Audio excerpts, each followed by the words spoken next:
The strike came so swiftly, so vicious, that a shrill buzz tore through my head, sharp as a chime rung too hard. Her brothers moved without pause, their hands locking onto my arms like iron clamps, yanking me out into the biting night. My body crashed onto the concrete, and the curb slammed into my side with a sickening snap. 2 ribs broke under the blow. Her mother's voice ripped through the darkness, piercing and hateful, as if I were something repulsive, less than human. Her father's words were colder, final. "You're finished here." And my wife Elise believed it all in an instant.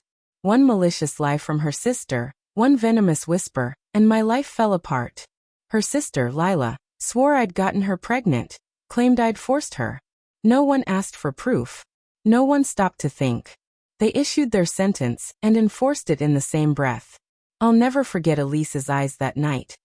How they bore into me, not with love or even rage, but with something worse, bewilderment, as if I were a stranger in her husband's skin.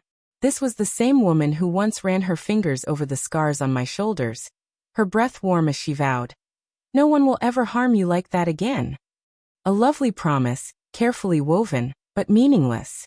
In the end, she struck the final wound, crushing what remained of me. I didn't argue. I didn't beg. I bought a one-way ticket to a place that didn't matter, set fire to the pieces of my past, and vanished. No farewell, no trace, just gone. 3 years passed.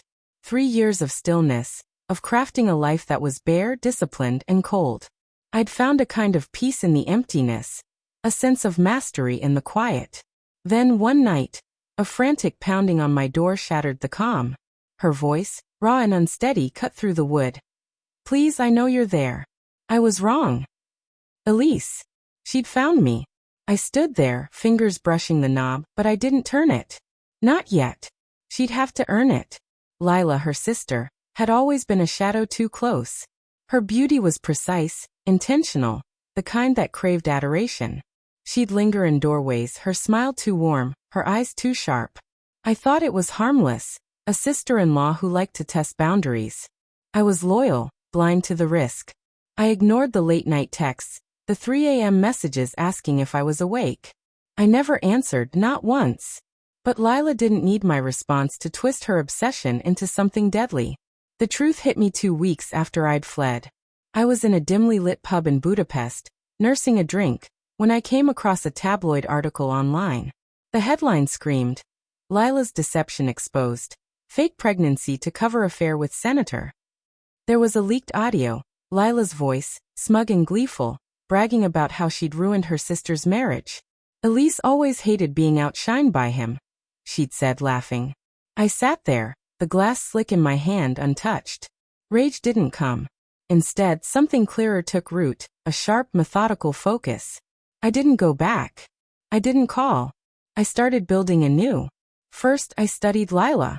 Her patterns, her vulnerabilities, her digital trails. People like her are careless, leaving marks of their arrogance everywhere. I created a new identity, clean, untraceable. And from that shadow, I watched. She'd remade herself as a wellness guru, selling peace through yoga retreats and heartfelt social media posts. Her followers idolized her. So I began my work. Phase 1, exposure.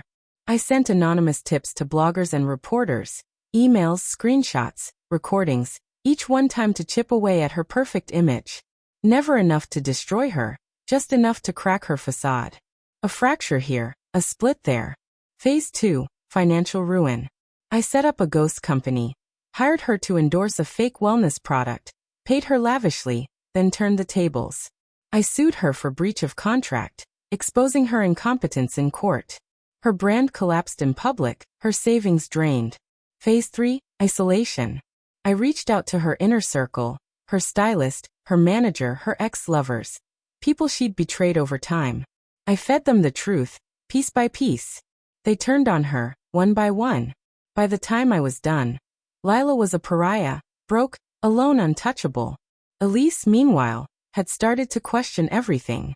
It took her a year to track me down, following a faint lead through a mutual friend. When I finally opened the door, she looked like a specter of herself, thinner, older, her eyes heavy with regret. "I was wrong," she whispered, tears streaming down her face. I was so wrong. I let her speak, let her spill her guilt. Her family had disowned Lila when the scandal broke. Her parents had pleaded for my forgiveness. Her brothers had sobbed their apologies. Good. Let them choke on their shame. I said little, just watched her the way she'd once watched me, like I was something unreal, something lost. The final act wasn't about vengeance. It was about truth. I invited her to dinner at a quiet seaside restaurant, where candles flickered between us. Neutral ground. I loved you, she said, her voice breaking. Every day since you left, I've hated myself. I nodded, sipped my wine. Love that fades without a fight was never love, I said. Her lips quivered. What can I do? She asked. Nothing, I replied. This isn't about fixing what's broken. She blinked, confused. Then why let me find you? I leaned forward, my voice steady, cutting. To show you what it looks like when someone fights for the truth instead of swallowing lies. Her eyes brimmed with tears. You're not coming back, she said, not a question. No, I answered. But you'll carry this. She reached for my hand. I let her touch it for a moment, then pulled away.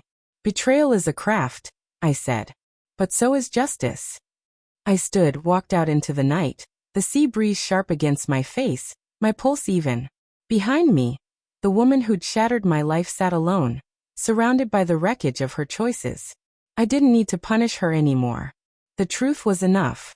It's not loud like people think. It's quiet, relentless. It wakes you at dawn and meets your gaze in the mirror. I live alone now, in a small house where the wind rattles the windows. My life is simple, free of lies, free of apologies. Sometimes in the dead of night, I think I hear a knock, urgent, pleading. But I don't answer. I've already opened the door once. That was enough.